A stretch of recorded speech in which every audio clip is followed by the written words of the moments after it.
Payment YouTube की बहुत ज़्यादा डाउन हुई है। तो अभी हम लोग आए हुए हैं अपने घर के ऊपर, घर के अंदर बेसमेंट की सीढ़ी लग गई है। मैं आपको छत से ही दिखा रही हूँ। गुस्सा आ रहा है आपको? नहीं, प्यार आ रहा है मिस्त्री पे मुझे प्यार आ रहा है और शदीद आ रहा है। और छत की टन की कमरा जो बनना है वो बन जाए। अस्सलाम वालेकुम, कैसे आप सब लोग? अभी मैं सो के उठी और इतनी बारिश हो रही है, आपको दिखाती हूँ। सारे कमरे में पानी आ गया, ये देखो।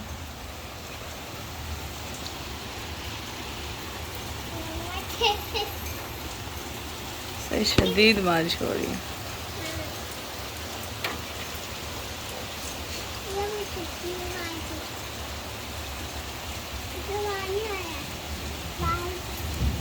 चलो आओ नाश्ता बनाते हैं। चले चले रविश, चलो आओ बलाज। मुकास तो सो रहे हैं अभी, तस्वीर भी सो रही है और अभाज भी सो रहा है। ये ना रात को बंद कर देते हैं हम लोग सिक्योरिटी की वजह से, तो वैसे तो खुला ही रहता है। वाह कितना प्यारा वेदर हुआ हुआ है माशाल्लाह से। जो है ऐसा करते हैं कढ़ी बना लेते हैं, क्योंकि बारिश बहुत ज़्यादा हो रही है। बारिश में कढ़ी मज़े की लगती है। चाय का पानी रख दिया है मैंने, तवा धो दिया है, दूध, खुश्का, आटा, रोटी मेट सारा कुछ निकाल लिया है। अब पत्ते निकालती हूँ मैं। पता है मैंने इसके अंदर डाली हुई है चिल्तन प्योर वालों की पत्ती। तो बॉक्सेस जो हैं उसके वो मैंने अपने चौकीदार को दे दिए, उसमें मसाले वगैरह डाल के उसको, ताकि वो खाना वगैरह बना सके वहाँ पे कभी अगर हम अवेलेबल ना हो। तो उसके बॉक्सेस काफ़ी अच्छे थे, उसमें स्टॉपर भी लगा हुआ था। तो खैर मैं यहाँ पर तस्वीर लगा दूँगी, जो न्यू है ना उन लोगों के लिए, उनको पता चल जाए कौन सी पत्ती है। ख़राब हो गया ये, इसलिए ख़राब हुआ जो पूरा दिन लाइट बंद रही है ना एक दिन, तो फिर आटा क्या करे बेचारा। अब दूसरा आटा गूंदना पड़ेगा फ्रेश। अगर ख़राब ना होता तो 2 पराठे तो आराम से बन जाते थे इससे। तो अब इसकी भैंस के लिए रोटी बनाने लगी हूँ। जब आटा ख़राब जाता है ना, भैंस के लिए ऐसे रोटियाँ बना देती हूँ, तो हमारी काम वाली है ना वो ले जाती है उसके मवेशियों से घर पे। आटा भी बस यही है, आटा भी लाने वाला है। चलो छान के डालते हैं आटा, फिर जाते हैं ग्रॉसरी करने। खाली आटा ही ख़त्म हुआ है। तो वकास देखे ना सारे बच्चों की रोड करा रहे हैं। मैं वीडियो बना रही थी तो पापा और वकास कहीं जा रहे थे, तो मैंने कहा इन सबको ले जा। आए वापसी पे तो गंजे करवा के लाए। शुक्र है तस्वीर बच गई है। बलाश को तो रिसेंट हुई थी, तो बस यही आटा था थोड़ा सा ही। जैसा कि आप सब तो मुझे जानते ही हैं। देखें जी आटा गूंद गया, और ये नताशा है, वो बच्चे हैं, ये तवा है, ये चाय है, और नताशा बर्तन धो रही है। नहीं तुमने कहा ना दिखाएं, दिखा पकड़ लो कैमरा, मैं काम कर। ये आप गंदे बर्तन भी नताशा को देख सकते नहीं दिखाओ ना यार। ये नताशा है आपकी। हाँ क्या शक्ल बनाई। हाँ दोबारा क्या शक्ल बनाई। हाँ तीसरी बार फिर शक्ल बनाई। देखिए बताओ अच्छे से, बारिश देखो कितनी शदीद हो रही है। ओके मैं भी बना रही रोल वाला पराठा जी। कौन इसको पापा ने मारा है। मैं बना रही हूँ जी रोल वाला पराठा। वकास के थे मैंने रोल वाला पराठा और वकास की वीडियोग्राफी चेक करो, कभी कैमरा ऊपर करेंगे कभी नीचे करेंगे, ये देखें। तो बस ये इस वीडियो से आप गुजारा करें, जब वकास वीडियो बनाते हैं तो ऐसे ही बहुत प्यारी वाली वीडियो आती है। हालांकि वकास से अच्छी वीडियो ना तस्वीर बना लेती है सीरियसली। अच्छा इस मैंने एक और तरीका है वैसे रोल वाले पराठे का, वो मेरी फ्रेंड बनाती थी। वो छोटे छोटे से पीसेस लेकर लगाती जाती थी पराठे के साथ, फिर पराठा बनाती थी। वो मुझे बनाने नहीं आता, मुझे बस यही बनाना आता है। तो ये वकास का बनाया मैंने रोल वाला पराठा। अपने जो है वो मैं सिंपल ही बनाऊँगी। ठीक है वकास, ठीक है विकी। ये देखिए जी हमारा रोल वाला पराठा बन गया है। कितना क्रिस्पी बना है ना भाज, क्रिस्पी बना है। अच्छा नहीं करती, अब बस मैं अंडे बनाती हूँ इन लोगों को दूँ ना पराठा, फिर अपना पराठा बनाती हूँ बाद में। ये देखें जी मेरा पराठा है। आपका मैंने रोल वाला बनाया, अपना नहीं बनाया। कितना अच्छा बना है, मज़ेदार, सही क्रिस्पी। हमारी ऑडियंस ने आ जाना। कहाँ आना था?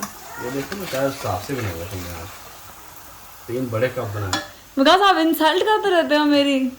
ये देखो 3 बड़े कप भरने के बाद अभी ये हम 2 मियां भी कितनी चाय पिए। तो फीडर में जो डलवाते हैं आपके बच्चे। हाँ फिर ठीक है। ऑडियंस में आना है, ऑडियंस में आना है तो ये देख चा पूरा नहीं आएगा, देख बनवानी पड़ेगी, वो भी 4-5। सही क्रिस्पी दही नहीं पड़ी, वरना मैं अभी कड़ी बनाती और पराठे के साथ खाते हम कड़ी। मज़ा आ जाता है सीरियसली, है ना। बताओ पराठे कैसे बने हैं बच्चों, मज़े के बने। रोल वाला पराठा तो क्या रोल हुआ।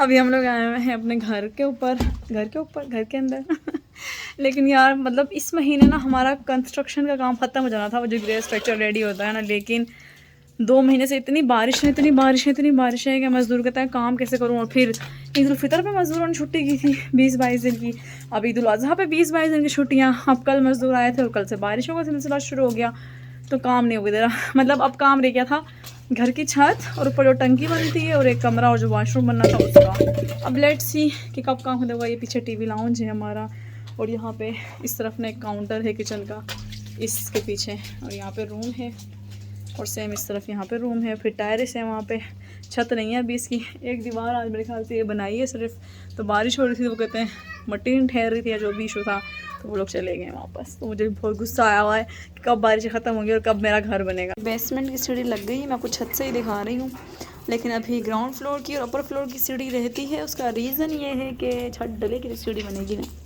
इसलिए नहीं लग रही अभी तक सीढ़ी। कर रहे हो मट्टी साफ कर रहे हो? अच्छा हाँ, मगा गुस्सा आ रहा है आपको? नहीं, प्यार आ रहा है मिस्त्री पे। मुझे प्यार आ रहा है और शदीद आ रहा है। मैं ना ऊपर चढ़ने लगी सीढ़ी के ऊपर। अच्छा गिर जाऊँ तो बचा लेना। ये जो है ना हमारे बराबर में एक घर बन रहा है, हम उनका देखने आए थे कि उन्होंने कैसा काम किया है, डिज़ाइंस वगैरह। बस इनका हमारा भी बस यही काम रहता है कि लेंटर डल जाए और छत की टंकी और कमरा जो बनना है वो बन जाए। हमारे मज़दूर इतने ढीले हैं ना, काम ही नहीं मुका रहे। जितना मैं कोशिश कर रही थी जल्दी घर बने और मैं शिफ्ट हूँ, उतना ही घंटे लग रहे हैं कसम से। क्या करे बंदा, है ना विकी? हम लोग जा रहे हैं वेस्टर्न यूनियन पेमेंट निकलवाने के लिए। टाइम नहीं मिल सका था और वैसे भी पेमेंट इतनी कम हुई है मेरी, तो थैंक गॉड के वकास भी साथ काम करते हैं, तो उनकी अर्निंग मेरी अर्निंग मिला के गुजारा हो जाता है। बाकी ये यार वीडियोस देखा करो, उसको ना ज़्यादा से ज़्यादा शेयर किया करो, लाइक किया करो, ताकि मेरी पेमेंट इंक्रीज़ हो जाए और जल्द से जल्द जो है मेरा घर बन जाए। वकास की पेमेंट से मुझे याद आया, काफ़ी लोग पूछ रहे थे आपने वकास भाई की जो ऑनलाइन अर्निंग का आपने बताया था, तो वो हमें भी बता दे, तो वो मैं आपको बताती हूँ। सारा तफसील से सुन लेना, क्योंकि फिर आप लोग क्वेश्चन करते रहते हो कि सही से गाइड करते समझ नहीं आया। वैसे मैं इतनी दफ़ा वीडियोस में समझा चुकी हूँ, फिर भी आप लोगों को समझ में नहीं आ रहा ऑनलाइन अर्निंग का। जो लोग अर्निंग करना चाहते हैं, सबसे पहले तो आप 3 चीज़ें समझ लो, ठीक है, कि आप लोगों को अर्निंग के लिए क्या क्या चीज़ें चाहिए। कि आपके या तो आपकी एज हो 18+, अगर आपकी एज 18+ नहीं है तो आप अपने अम्मी के, भाई के, सिस्टर के, कोई भी आपका फैमिली मेम्बर है जो 18+, आप उसके एनआईसी से जो है वो रजिस्ट्रेशन कर सकते हो। दूसरी चीज़ जो है वो सबसे ज़्यादा मेन है कि आपके पास 80 से 90 हज़ार की इन्वेस्टमेंट होनी चाहिए, क्योंकि इसमें जो है आपको एक इन्वेंट्री पैकेज लेना पड़ता है, जिस वो जो कि 80, 85, 90 समथिंग का आता है। पहले जब वकास ने ज्वाइन किया था तब सस्ता था, तब 65 का था। अब आपके सामने डॉलर जो है वो कितना महंगा हो गया, 225 पे चला गया डॉलर, क्योंकि ये सामान सारा आता है बाहर से। यूके बेस्ड बिज़नेस है ये, इस वजह से तो इसके अब रेट जो है वो ज़्यादा हो गए। तीसरी चीज़ जो है कि आपको इंग्लिश थोड़ी बहुत लिखनी और समझनी पढ़नी आती हो, क्योंकि वो मेल वगैरह इंग्लिश में आती हैं, सारी मैसेजेस वगैरह आपको पढ़नी आती हो, समझनी आती हो, और आपको जो है वो इंस्टाग्राम, फेसबुक यूज़ करना आता हो, तो सबको आता है, बच्चे बच्चे को आता है। तो बस ये 3 चीज़ें हैं, ठीक है। अब जैसे कि इन्वेस्टमेंट की बात मैंने आपको बताई है, इसमें क्या होता है कि आपको स्टार्टर पैकेज लेना पड़ता है, जिसके अंदर जितने का आप पैकेज खरीदोगे उतने का ही सामान होता है उसके अंदर, और उस सामान को जो है आपको सेल करना होता है। जैसे वकास ने सेल किया था सेम वैसे ही, उसके बाद जो है आप मतलब ये एक स्टार्टर पैकेज आपको लेना पड़ता है। उसके बाद आप अपनी मर्ज़ी का सामान ले सकते हो। जैसे अब वकास को पता है कि मेरा कौन सा आइटम ज़्यादा सेल होता है, तो वो उसी हिसाब से जो है वो सामान लेते हैं। बेसिकली इतनी पेमेंट किसी के पास भी नहीं होती कि वो बाउंड करके बैठ जाए रकम को, ठीक है। और एक और चीज़ ये है कि क्यों मैं आप सबको कहती हूँ कि आप सब लोग जो है वो कमाना शुरू करो, अपने पैरों पे खड़े हो। सिर्फ ये बिज़नेस नहीं, कोई भी बिज़नेस, ऑनलाइन अर्निंग आजकल जो है इसका बहुत ट्रेंड, और आगे आने वाले दौरों में और ट्रेंड होगा। आप सबको पता है सोशल मीडिया और ये जो हमारी मार्केटिंग है, ये सारी चीज़ें, जैसे फॉरएवर लिविंग है वो यूके बेस्ड ब्रांड है। 35 से ज़्यादा कंट्रीज़ में जो है ये लोग काम कर रहे हैं। इसकी सबसे अच्छी बात मुझे ये लगती है, क्योंकि वकास काम करते हैं, तो अगर उनके बाहर के भी ऑर्डर होते हैं ना, यूके, यूएस के, कनाडा के, कहीं इंडिया का भी इवन, तो वो ऑर्डर जो है वो अपना बना लेते हैं ऑनलाइन, और वो फॉरएवर लिविंग वाले ख़ुद वहाँ से भेजते हैं उनको उनके खर्चे पे, और वकास के अकाउंट में पैसे आ जाते हैं, क्योंकि वकास जो है वो ऑनलाइन उसका पे कर देते हैं, और जो उनका प्रॉफिट होता है वो लग के सारे पैसे आ जाते हैं। तो मतलब इसमें हमें ये बाउंड्रीज़ भी नहीं है कि हम सिर्फ पाकिस्तान में इसको बेच सकते हैं। हम इसको जितने कंट्रीज़ हमें अवेलेबल हैं, 35 कंट्रीज़, हम उन सब कंट्रीज़ में जो है वो इसको बेच सकते हैं। सामान को मेम्बर्स बना सकते हैं, मेम्बरशिप ज्वाइन करवा सकते हैं। अब वो तो आपके ऊपर है ना कि आप काम कैसे करें। आपके साथ ना एक स्टोरी शेयर करना चाहती बताती हूँ। हमारी फैमिली में एक लड़की है जिसके हस्बैंड जो है वो ड्रिंक करता था, लेकिन उस बंदी को मेके से भी कहा गया था कि भाई तुम यहाँ से जा रही हो, तुम्हारी एक ही दफ़ा जो है वो डोली वापस आए, तुम वापस ना आओ। मतलब जो पेरेंट्स सपोर्ट नहीं करते लड़कियों को यार, और लड़कियाँ खुद भी मोस्टली लड़कियों को पढ़ाते ही नहीं है। ये उनको लगता है बस लड़कियाँ किस लिए शादी करो, बच्चे पैदा करो, घर संभालो। मतलब ये नहीं समझते कि यार एजुकेशन कितनी ज़रूरी है। अब उसके माशाल्लाह 4-5 बच्चे हो गए हैं, और अब वो मैं इसको बोलती हूँ यार जब तुम्हें पता था पहले दिन से तुम्हारा शोर शराब पीता था, तो मैंने कहा यार जब तुम्हें पहले बच्चे में समझ में आ गया था, बल्कि शादी के 10 दिन में पता चल जाता है कि शोर कैसा है, तो तुम्हें आगे उसके साथ चलना ही नहीं चाहिए था, तुम्हें सेपरेशन ले लेनी चाहिए थी। चलो तब भी समझ में नहीं आया, बच्चे के बाद तो तुम्हें समझ में आ गया ना कि बच्चे के बाद भी तुम्हारे शोहर ने बच्चे को नहीं देखा कि मैंने ड्रिंक करनी है, मैंने ये करना है, मैंने वो करना है, तुम तब सेपरेशन ले लेती कि किस बेस पे लेती सेपरेशन। ना मेरे पास कोई अर्निंग का जरिया था, ना मेरी इतनी एजुकेशन थी कहीं जॉब कर सकती, पेरेंट्स भी सपोर्ट नहीं करते थे। पेरेंट्स कहते थे नहीं बस अब जो भी है तुम्हारा शोर है तो तुम गुजारा करो।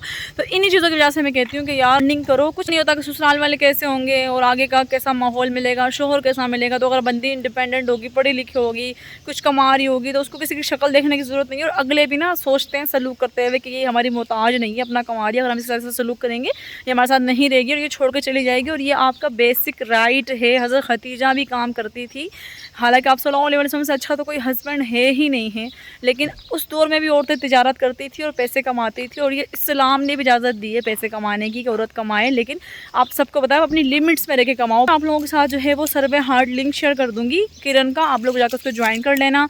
इसके अलावा वो फॉर्म फिल करोगे तो आप लोगों से खुद कांटेक्ट कर लेंगे और आपको सारा गाइड भी कर देंगे और आपको समझाएंगे भी कि कोर्स कैसे करना है। उसकी ट्रेनिंग के वैसे 3000 रुपये होते हैं, पर मेरे फॉलोअर्स को वो फ्री देंगे 3 दिन की ट्रेनिंग, तो आप वो भी ले सकते हो। उसके बाद अगर आपका मन करता है ज्वाइन करने का तो आप ज्वाइन कर सकते हो। बाकी मेहनत के बगैर कुछ भी नहीं है, मेहनत करोगे तो फल मिलेगा। तो मेरी आज की वीडियो थी, आई होप कि आपको अच्छी लगी होगी। अपना ढेर सारा ख्याल रखना। अल्लाह हाफिज़। लाइक कर देना वीडियो को और शेयर भी। अल्लाह हाफिज़।